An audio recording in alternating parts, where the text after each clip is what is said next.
Hey everyone, it is Steph Strickland with your Sun and Fun Home Edition Performer Profile.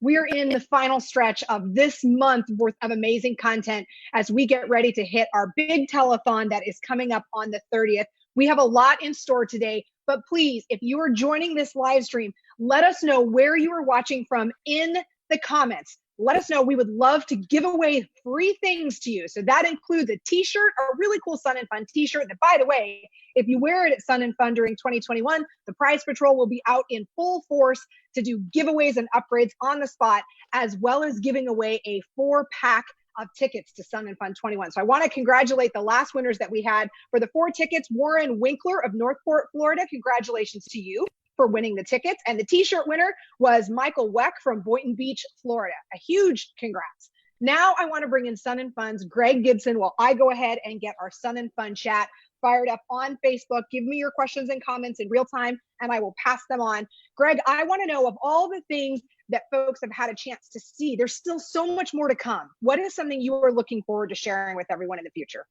Well, Steph, we're really having a good time with the Sun and Fun Home Edition. This has been, I don't like how we got here, but I sure like being here. It's kind of one of those things that was a real kind of a disguised blessing that, the coronavirus shut down our beloved Sun and Fun fly-in. But now that we've been able to go out online, we're just discovering so many different things. So the Sun and Fun Home Edition website, it's on your screen there. I'll be rolling across at snfhome.org. You can look and actually visit the virtual campus. You can watch a virtual air show. You can look at a number of different forums, and you can learn about the different things that you might have wanted to know that when you came here. And we're continually building it out. So you're going to look over the next several weeks, you're going to see a number of different additions. So we're going to actually be building out our home built area, our military area, our warbird ramp. And of course, they can see all the replays of these performer profiles and all the great footage and coverage from Live Airshow TV over the years. So there's a lot to do. There's a lot to see, and there'll be a lot of prizes to be had as we go forward. Always looking forward to Sun and Fun 2021. You had me at free things along with everybody else, right? Let's go ahead and bring in our very special guests. We have 2 folks from Team Aeroshell joining us right now. We have Steve Gustafson as well as Jimmy Fordham. Hey guys, how are you? Great. Where are you joining us from? We're actually in my hangar in my backyard at my house, and got That's Aeroshell. A very big fancy hangar. I like it. Yeah, it's nice. Very nice. This team has been together for 35. The Team Aeroshell has been flying for 35 years. How did you guys get your start? That's my dad used to fly formation aerobatics, and I always wanted to try it. And a friend of mine, Alan Henley, he and I started the team together. You got to find somebody you trust to fly with. And I got to admit, we were just kids at the time. We were just young and fearless. And we got together, and I flew on his wing. And the next day, we put it in an air show. And it just snowballed from there. We actually ended up at an air show in Pine Bluff, Arkansas.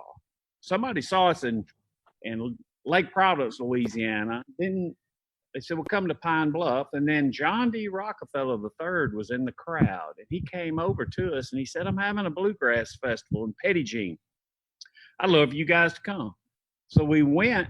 So we found out 2 things. It was a lot more challenging to fly formation aerobatics versus just solo aerobatics.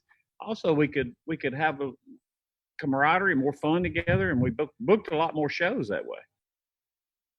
So. Jimmy, I was watching an interview that actually was great, and it was about your start in particular that actually involved Merle, the guy's dad, sitting next to you. Tell me the story about how you got your start in the airshow industry. So it was back in the 70s, and when Steve was talking about his dad and his dad doing formation aerobatics, his dad was doing that with a guy named Bob Speed. And Bob and I were close friends, and Bob introduced me to Merle. And, I wanted to start flying air shows, and I didn't have any money. I didn't have an airplane. I mean, I was dirt poor. And anyway, Merle encouraged me, and I started flying a few local shows that Merle was putting on various parts of the state of Louisiana, Mississippi, Texas, and Marion Cole was there, and so Merle kind of got me going, and would call me and say, hey, we're doing this, and come on down, and so I really, his dad meant a whole lot to me, and Steve and I didn't know each other at the time, we just can't remember meeting. If we did, we just don't remember at that time, but that was back in the 70s. And then I got away from it totally, and did the airline career and got through that, and then got back into it. And Steve was my aerobatic mentor, ace.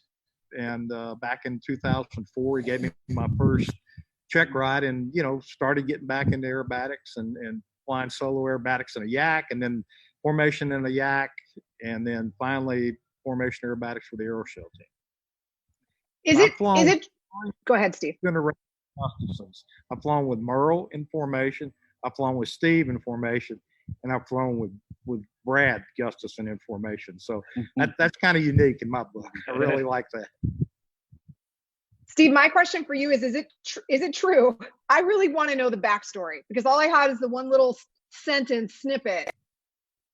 Did you get your start as a wing walker? What happened? Tell me the story. Well, my dad flew everything. I mean, talk about somebody passionate about air shows, and he just loved people, and he just loved doing it. So he flew everything. He was very gifted pilot. He could do anything. But anyway, he had a steerman, and my sister actually did the wing riding more than I did. And I was in the 5th grade. I kept wanting to go, but the straps wouldn't fit. I was kind of a skinny kid. So anyway, the straps wouldn't fit. So he actually, I bothered him so much that he finally got a pillow, and he stuffed it behind me and strapped me down. I've got pictures of it, and I'm wearing those old Bahama shorts. I don't know if y'all ever remember those old Bahama shorts. Yeah. Anyway, and there's pictures of me doing it in the 5th grade. And people asked me, was I scared? I was too young to be scared. I was just excited. I had a ball and trusted him with everything. So I look back on it now, and it's pretty amazing. I don't know if I'd do it now. Yeah. Grandkids up do it. I promise you that. No way. But anyway, we had a ball. This reminds me of when Greg Koontz shared a photo of him flying with his grandson, and he basically bungee corded the child into the seat in his Cub. So it makes me laugh to hear you guys tell these stories of the touch points of aviation back in the day. What does it take to keep a team together and cohesive the way that you guys are over the past several decades? That's the key to the success of a team. I've seen teams come and go. I've seen really good pilots that put teams together, but they never last a lot of times because they can't get along, clashing personalities, things like that. We're all just really, really good friends. And when we get through flying, we go out to eat dinner together. We go here together. When we're off, Mark and I go scuba diving together. Jimmy brings his kids over here. We have crawfish boils and hang out and do. And we're just all really, really, really close friends. We're close enough friends. This is how close we are. We can argue and get mad at each other and say something to somebody, and an hour later we forgot about it. We really don't even know what we did about it. We just move on. We laugh. But when you're that close to friends, you know you can do that, and you just don't even think anything of it. And we're all like that, all of us. And it brings us together, and we're able to work together because nobody takes anything personally. We strive to be the best we can be, and it's a lot of fun, and I'm just proud of that. As you should be. Isn't one of the guys on the team, isn't his nickname Wifey? I saw this in an interview. Yeah, tell me the story. We flying.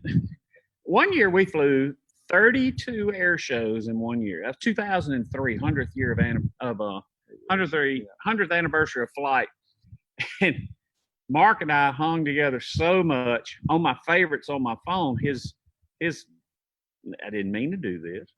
but his was the number one number. My wife's was number 2. She goes, no, nope, you gonna flop those. So anyway, she calls him wifey. What are you and wifey up to today? Are y'all sitting in the rental car waiting to fly or something like that? So yeah, we tease each other. There is a question that's come in on the chat, and I'm asking if it's safe to ask because I'm quite certain there's a story there. So stand by. I think I may just go for it and do it anyway. But someone else on the chat, Charlie Duffy, saying the smoke looks great on that video. And that dovetails really nicely into your night routine. I wanted to start by asking you, your night show is fantastic. For folks who had the pleasure of seeing you guys fly, how challenging is it to fly, technically speaking? It is a little more to it. You never want to start off flying night shows, obviously. You want to get very conditioned and comfortable with what you're doing. And speaking of the smoke, that's very vital for being able to see each other and catch each other. We will not fly a practice show or an air show without smoke because the visual references are so vital for that. But at night, you have to be careful because you have a certain sight picture that you like during the day. You always want to fly where you're comfortable. Never, ever fly where you're not comfortable. If you're having to work at it, then don't do it. You will naturally progress where you need to be without even trying. I hate to say, we'll be at night sometimes, and I'm sitting here flying 3 feet off the wing, and I'll go, it's too close. Back off. Come on. But I'm totally safe, totally comfortable. But it makes things out of proportion. But at night, that's the only thing. It's usually very calm. Airplanes perform very well, so you can get a lot out of them.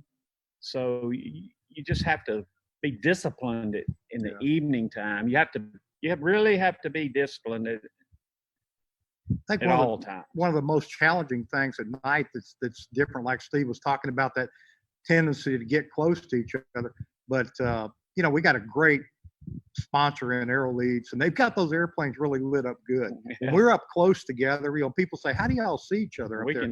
We can see extremely well when we're close together with those lights we've got on the airplane.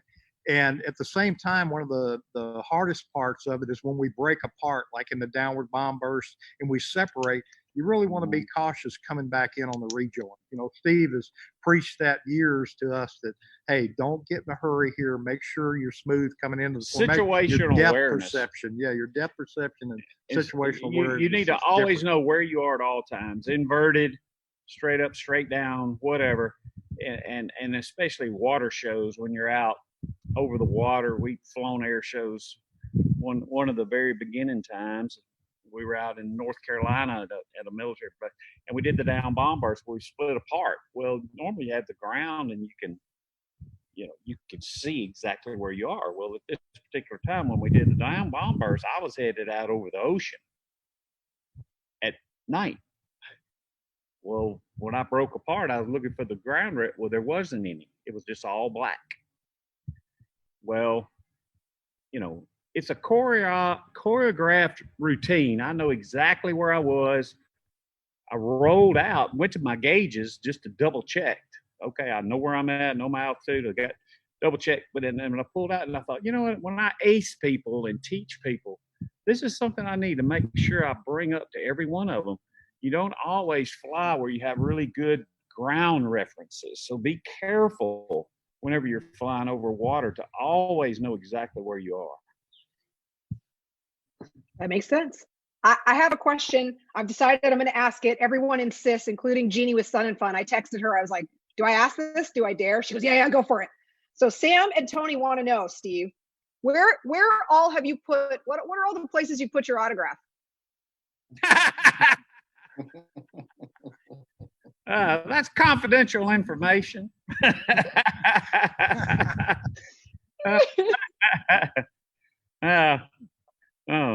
You notice I'm giving it a pause here to see if you're gonna fish out an answer. If we're gonna leave it at that. Not where Sam wants me to.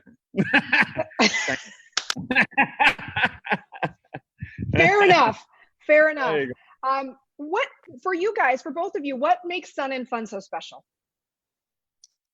Oh, everything. I call it. It's the beginning of the season. You know, everybody's been off for the winter, been doing, and spring is rolling around, and everybody's kind of fired up, and let's get together and everybody getting their airplanes out. You know, not just everybody we know. Everybody in general in aviation is kind of like right now. They're tired of being cooped up.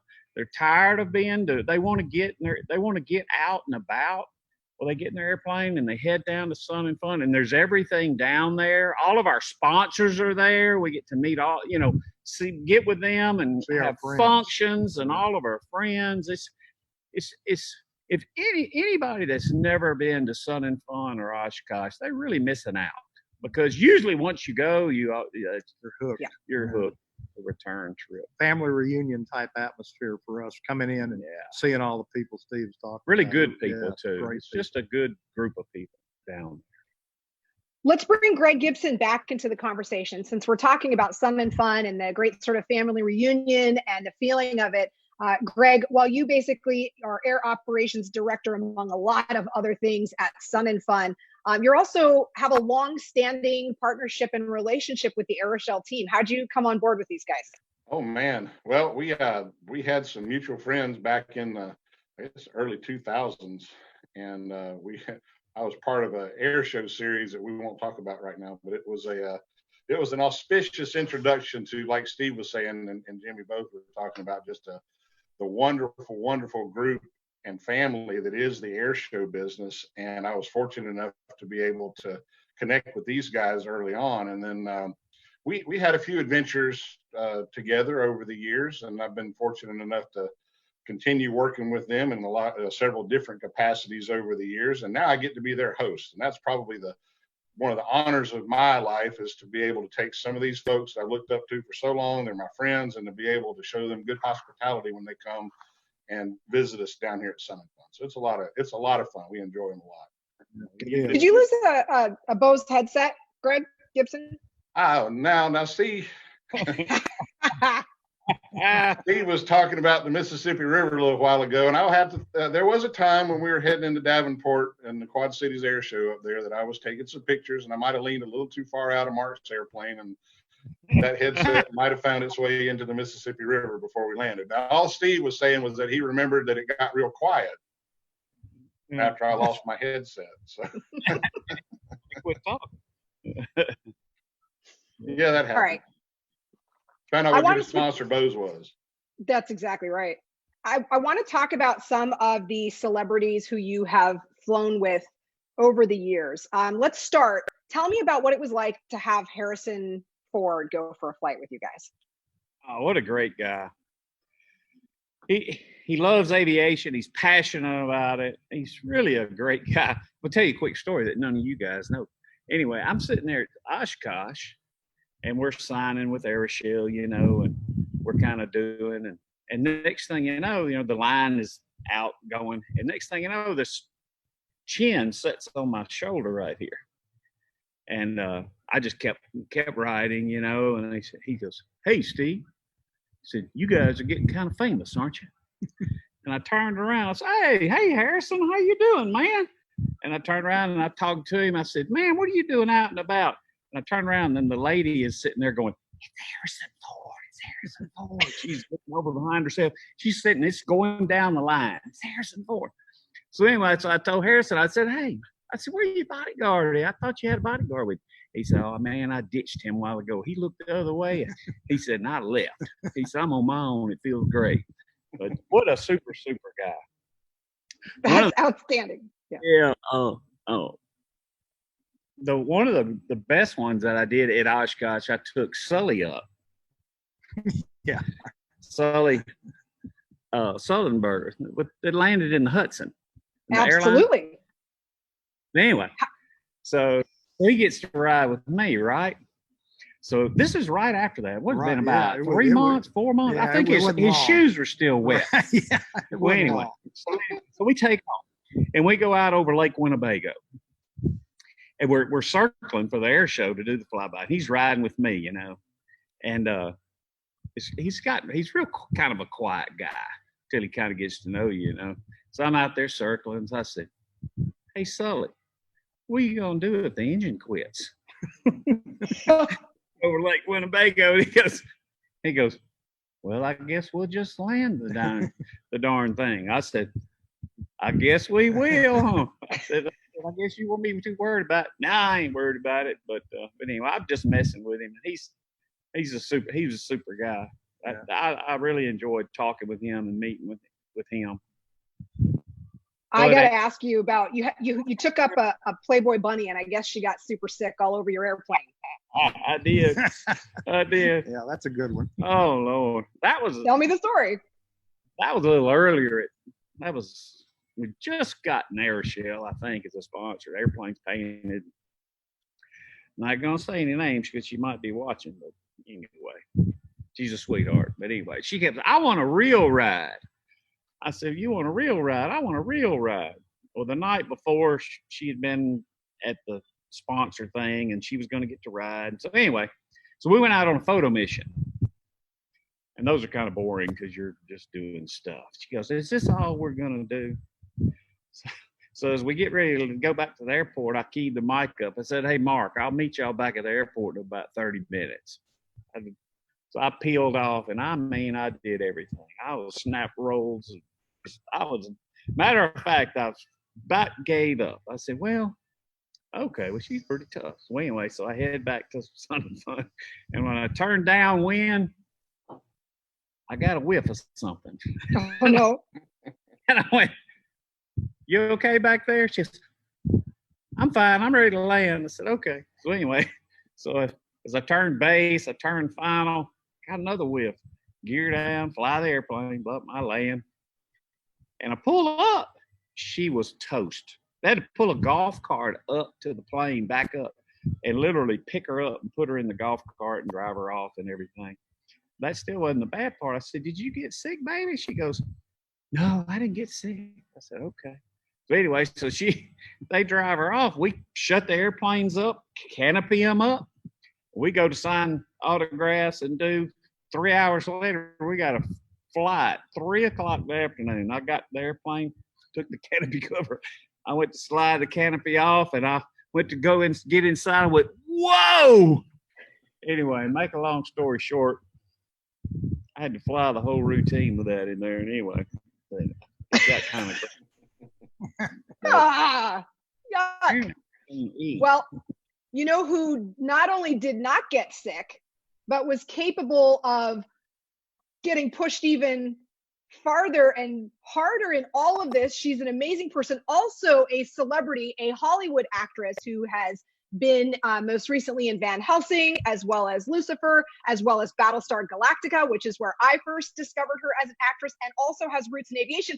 Tricia Hefler, who flew with you, Steve. Yes, she's joining us right now. Is she? Wow.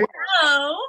Hey, girl, how you doing? I'm doing good. How are you? Oh, doing great. Good. Oh, so great to see you. Yeah. You too. I feel left out. You didn't put me through the paces, and I was fine. You were fine. Actually, we did some loops and rolls. We did a loop stuff, over the barrel roll. Actually, I did a little more with that Playboy bunny, but you could have handled it. You're gonna have to take me up again. We can do it. I didn't scare you too bad, did I? Nope, not at all. Ready to go again. Where were we? Canada, weren't we? Abbotsford, yeah. Yep. We were at Abbotsford. But Tricia, you've got to tell folks, because especially for Steve, who's a farmer, in addition to all the other things he does, he will really appreciate your family story and your touch point for aviation. So how did you get involved with aviation? It started when you were a farm kid. Yeah, I grew up on a farm in Alberta, Canada, and my dad did aerial spraying. So he just did it for himself, but we had a grass airstrip on the farm. So we had a 5-seater maul and a crop dusting plane. And so I grew up with flying in the 5-seater maul, and not the crop duster, mind you, but my dad did take me on a couple of pseudo crop dusting runs. And I had to do the marking in the field with a sheet, so Dad knew where the next line to go. A flagman. You were a flagman. Yes, I was. Although luckily, I kind of was too young. I had older sisters, and my mom had to do it. So I only started doing it. I got old enough to do it, and then my dad stopped crop dusting. So I feel like I, survived a little bit of the pesticide better. Well, I've been around it for 38 years, and I guess I'm still surviving so far. Mosquitoes don't bite yet. That's a good thing. That's right. Now we know we have to figure out how to get Tricia down to Sun and Fun at some point if her schedule ever allows for it, because I think she would just absolutely love it. And then you can put her through the paces, Steve, and see, because I think she can hang. I think she's got this. Is that Oshkosh? Is that what I heard? Either Oshkosh or Sun and Fun, both are fantastic. We're doing this through Sun and Fun, which is in Florida, so you can also go hit the beach. Bring Katie or one of your friends with you and go hit the beach afterwards. I was actually at the Oshkosh show years ago when I was a kid. So how long have you guys been flying? Maybe I saw you when I was a kid. I went to the Oshkosh Airshow with the Flying Farmers. Do you know those? They used to be around. Yes, we were part of the Alberta Flying Farmers chapter. And the international show was in Oshkosh one year, and we went, or the international convention, and we went to Oshkosh. And I was a farmerette. I was a flying farmerette with the tiara and everything. Oh, we got to find these pictures. Get any pictures? I love it. Hey, if you guys want, you got to check out Tricia. You can find her on Instagram to see everything that she's up to. It's official Tricia Hefler. And I so appreciate you, lady, popping in. I wanted to give you boys a surprise. And Steve, I know you had a good time. You told me, in fact, you did tell me right when she landed, you're like, well, she didn't throw up all over my airplane. So I was like, oh yeah, she's golden. We got to get her on the show. I've had them. I've taken more people up. The media people, like losing headsets. I've lost four headsets. One of them blew out, and I caught it with the tail. When I landed, it wrapped around the horizontal stabilizer. So I told him I did that on purpose. I caught it and it went out the door. Yeah. When in doubt, say it was intentional. Tricia, thank you so much for your time. I really appreciate you being a part of the broadcast, my dear. All right. Thanks, guys. Woo! Well, girl. Good to see you. You too. I have to ask you, for both of you, Jimmy, how many different airplanes have you flown over the years? What's your airplane background like? Close to 100. Right at 100 different aircraft, types of aircraft, models or whatever. And my background was kind of like Steve was. Started out in general aviation, and my dad was a pilot, and I took advantage of that. He was an instructor, and by the time I got out of high school, I had all my ratings pretty well. Commercial instrument, multi-engine flight instructor. So I worked at it hard, and that helped, in college, because I walked in as a sophomore, and then I wanted to do the airline flying, and was fortunate enough to get hired. Built up time and Lears and, charter work, and finally got a break and got hired with Northwest Airlines in March of '84, and retired. Delta and Northwest merged, and I retired from Delta Airlines in 2011. I went out early and started doing the Aeroshell thing. Started helping them in 2010, and then worked into it more and more and more. But all my background is general aviation. Charlie's asking in the chat, speaking of lost headsets and things, how many GoPros have you lost over the years? Actually, I haven't lost that many, but I did lose one, and the guy was so upset.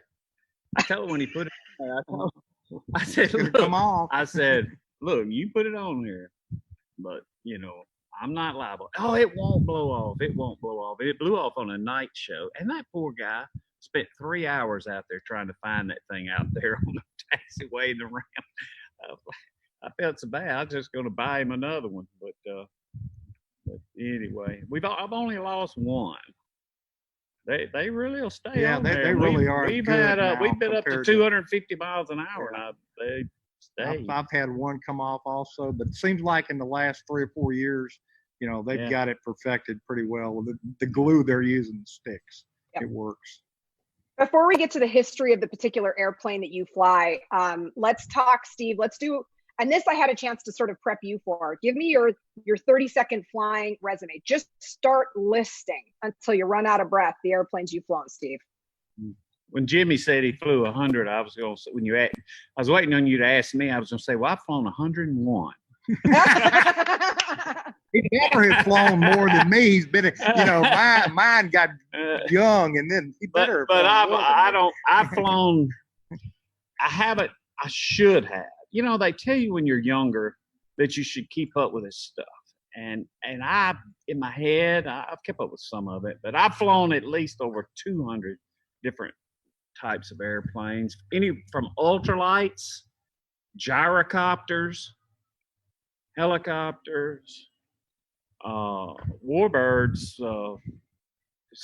Stearman's T6, P-51s, Corsairs, P-40, B-25, Grumman, Avenger, light sport stuff. I've flown Pitts and Eagles and Extras, and I guess it's harder to say what I hadn't flown. Man. It'd be easier to say that. He doesn't have much jet time. I don't have a lot. I don't. I got a T-33 all the way to rotate the nose wheel off and set it back down when I was, and there's some guys on here that confirm this, I was 19. Good deal. And I could raise the nose off and then set it back down. But anyway. We have someone in the chat, Bill Aflam. He's been watching all of these. Bill, hello from wherever you're watching from. We certainly appreciate you being a part of the conversation. He wants to know from both of you, what is the fastest airplane you've ever flown, respectively? The fastest.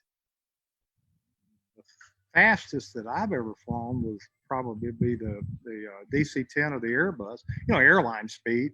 The fastest I've been in was the F-18 when I rode with Blues, and we pushed pretty good on that. But that I have actually flown, it would be one of the airliners. 8.6 Mach, that kind of speed. And this gets into the debate about which fighters or whatever. I'm more of a piston engine guy. I'd have to say the P-51, and I've flown Corsairs. I've flown the FG-1D, the F4U4, the F4U5. But the Mustang, I would have to say, was probably the fastest I've ever gone in one 400. But there's guys that push them past. I don't see how. It's hard to get a Mustang at 400. It's hard. People talk about all that, but it really starts talking to you at 400. It doesn't like it. But everything gets very tight and just the window. It just anyway. Well, I'd have to say, go ahead. The Mustang, I guess you'd probably. This one's going to be hard for you, Steve, and probably hard for you too as well, Jimmy. Jeannie wants to know in the chat, what is one airplane that you would like to fly that you haven't had a chance to fly? Bearcat. Both of us would love to fly the Bearcat. I promise you. That is the sexiest airplane on the ramp. Yeah. Look at one in the evening.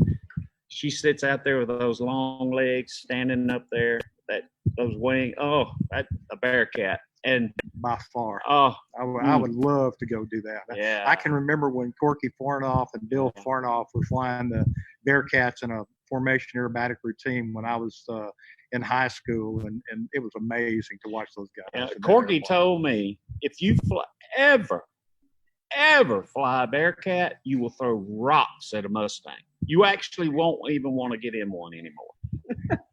Hard to believe, because I love the Mustang. Which I actually like the control inputs on a Corsair better. Yeah. The controls are a lot smoother and more balanced, and especially when you get it slow, the Corsair is just so maneuverable. The Mustang, when you get it really fast, the stick is like set in concrete, where the Corsair is not. The P40's not. P40 you can just get it fast as you want to, and it's still nice, responsive, and it's not just set in concrete. Mustang gets really tight when it gets fast. Man, I wish I had like the sort of institutional knowledge to be like, that time when I was cooking along and this is what the Mustang does. Like, I have no concept of any of this. And I think I could tell by people in the chat as well. They're absolutely loving your aviation history. I want to talk a little bit about the T6s that you fly. What is the significance of this aircraft in history for folks who aren't aware of its backstory? It's the greatest trainer that's ever been built, hands down. And people could say, well, why? No, it really is. It's the greatest. It's called the pilot maker. If you could fly a T6 proficiently from the back seat, you can just about get in anything and go.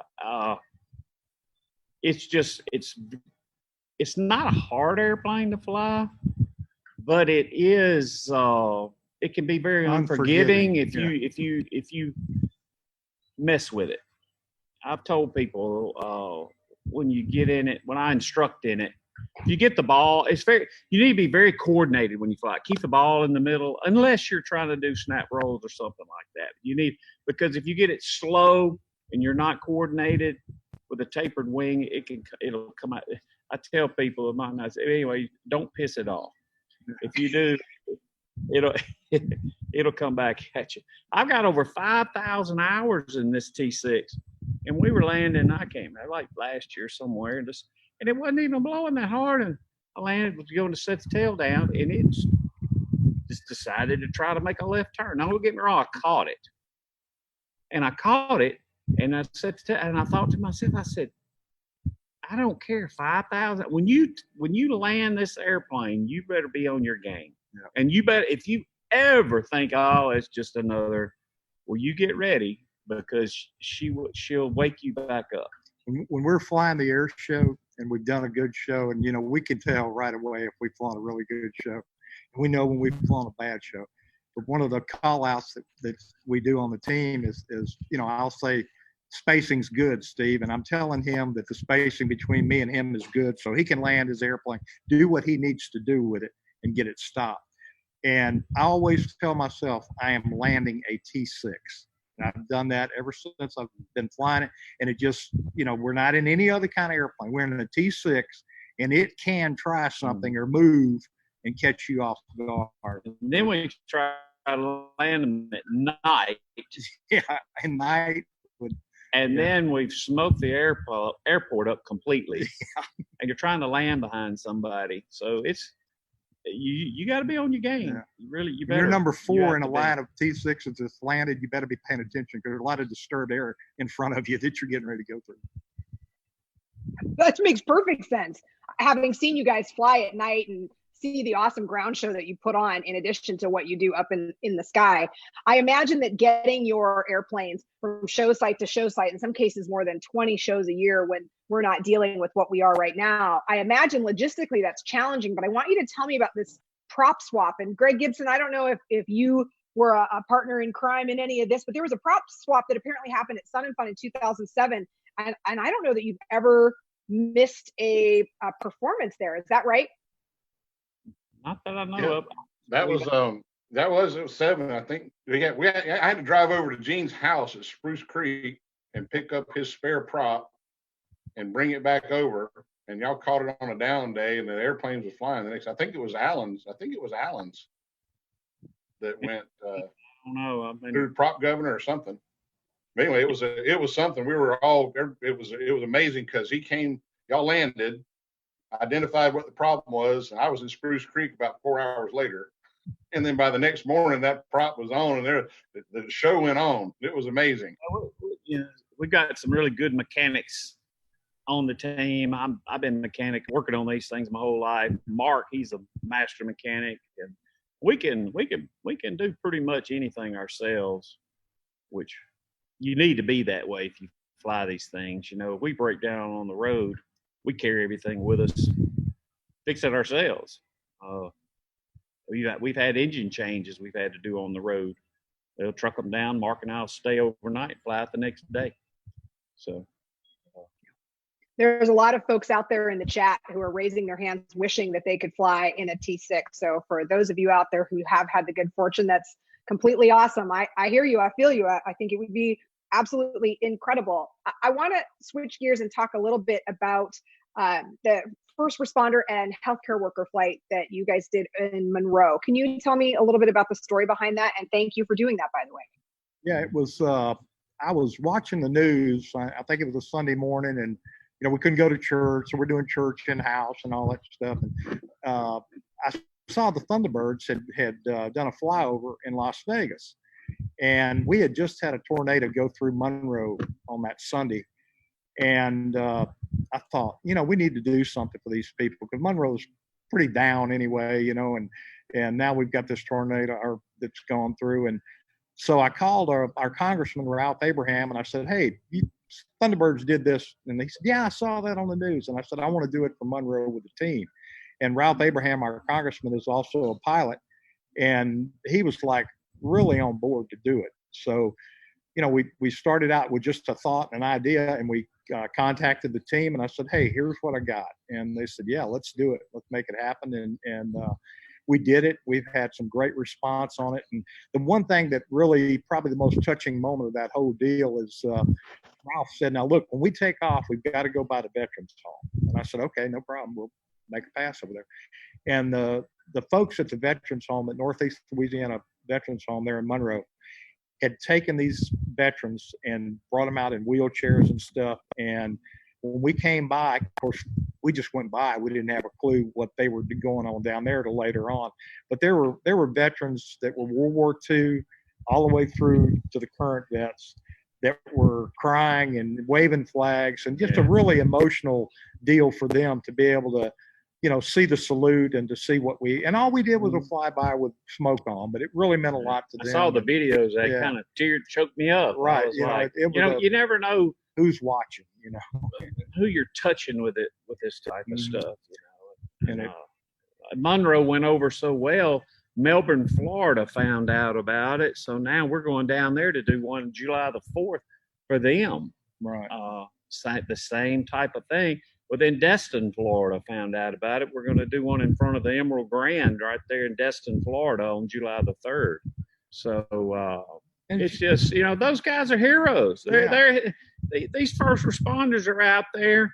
You don't see them. They're not checking up and sitting at the house. They're just there to help, and they don't think twice about it. And I'm just so it's a small deal to be able to do. We're really thankful that we were able to do it, and that it went over so well, because they are heroes in our book. Amen. I think often people find their path into aviation when they are young.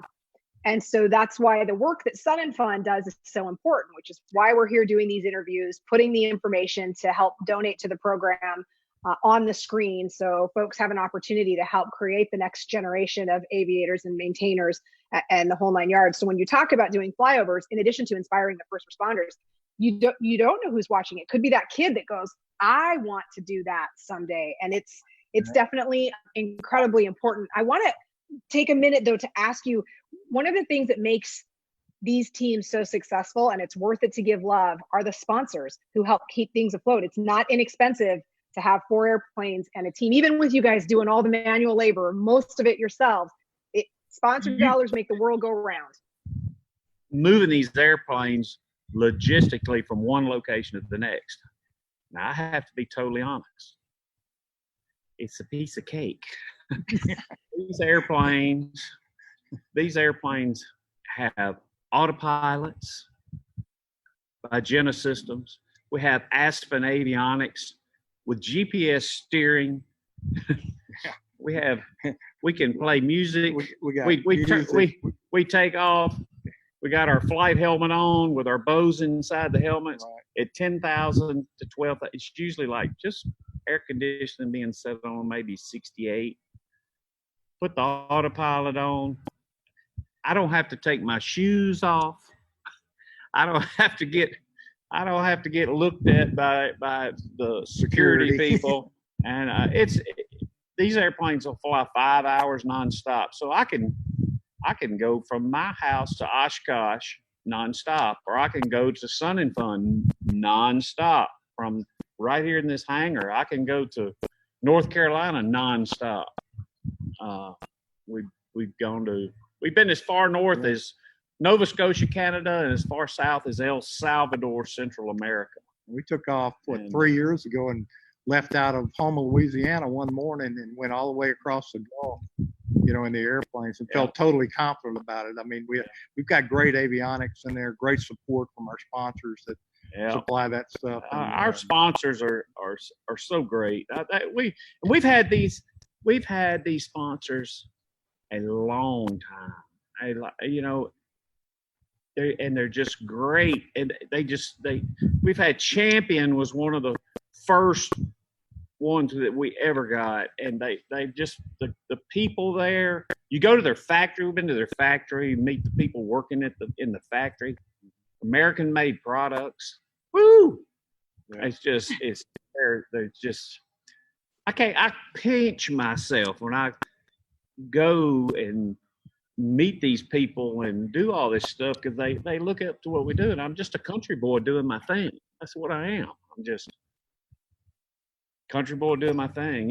You were talking about some of these young aviators with Sun and Fun, which they do so good to inspire that.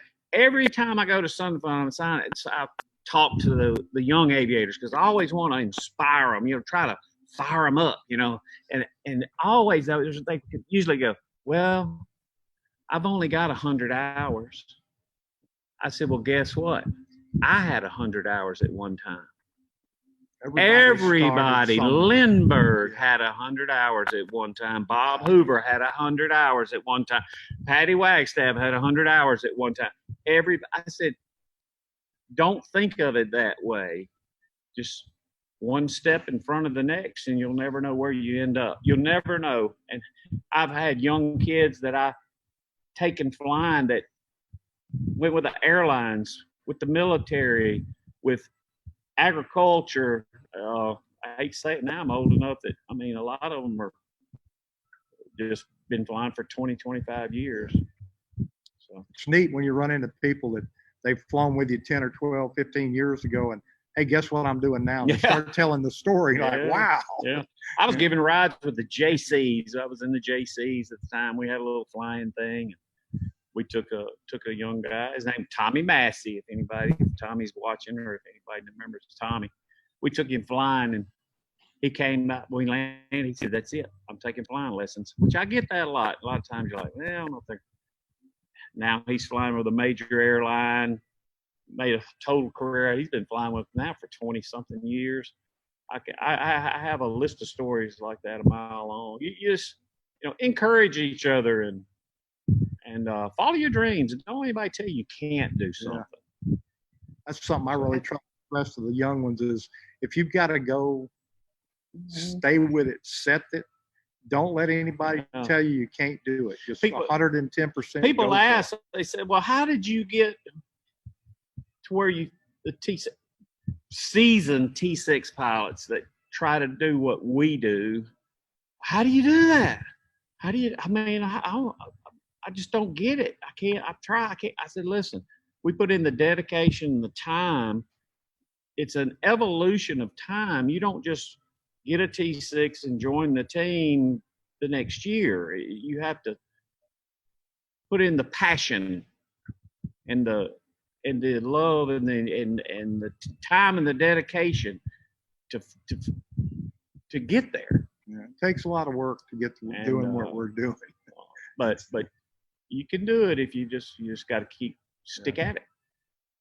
Well, Jessica joining in on the chat saying, thanks for sharing that point. That is incredibly valid. So guys, this has been so enlightening. I want to bring Greg Gibson back into the conversation, because Greg, one of the things that we're now ready to talk about is the silent auction. Tell me a little bit about what that looks like and why people want to start paying attention to it now. Coming up, Steph, on May the 30th is our live online air show. It's a live benefit for the Sun and Fun Aerospace Center for Excellence. And the way people can register to win all of the free things that we're going to be giving away is by registering for the silent auction. They don't have to bid on anything, and it doesn't cost anything to register, but that is the portal to be able to get into the running for the good stuff. So this is going to take place on Saturday the 30th of May. Now, the silent auction is actually going right now. You can bid on things, and we hope you will. But the way to the goodies is through that. And one of the things that we do have up for grabs, and I think we'll one of the things I think Steph's going to mention in a moment, but the Aeroshell team has got rides that they do for our teachers. They give our sponsors rides during the fly-in, and it's such a fantastic thing. We do have during our gala, they auction off a ride that's available that people can purchase, and you just never know what might be in the lineup for different things that we are going to be giving away on the 30th. So I'm going to wink and nod at you a little bit and hope everybody will go out there and sign up like mad right now, right there at flysnf.org. You can follow the link to sign up, and right down there on that page is where you register, and that'll give you all the information you need to join us on the 30th and find out a little bit more. Well, you couldn't have said it better. So thank you for that. And realistically, what does all of that do? It takes that kid or that young adult or that teenager from 0 hours and gets them the hours, gets them the experience, gets them the training. There's so many paths and amazing careers in aviation, and it is about service, and that's what Sun and Fun stands for. So with that said, everyone, I just want to let you know on Thursday at 6 p.m. Eastern, we have the Shetterly Squadron joining us. It is a family affair, to say the least, and they are lovely human beings. Team Aeroshell, you guys are my heroes. What a joy. Thank you so much for taking the time out of your day. I know, Steve, you were working in the bean fields or something earlier today, I'm going to take you up on that flight now, girl. We're going to find out if you're a screamer or not. I am, but I have yet to be airsick. So maybe this will be the first time, because I have a feeling when you try to get cocky is when someone's going to put you down. So we'll see how it goes. Everyone, have a fantastic rest of your day. Thank you for being a part of the Sun and Fun Home Edition Performer Profiles.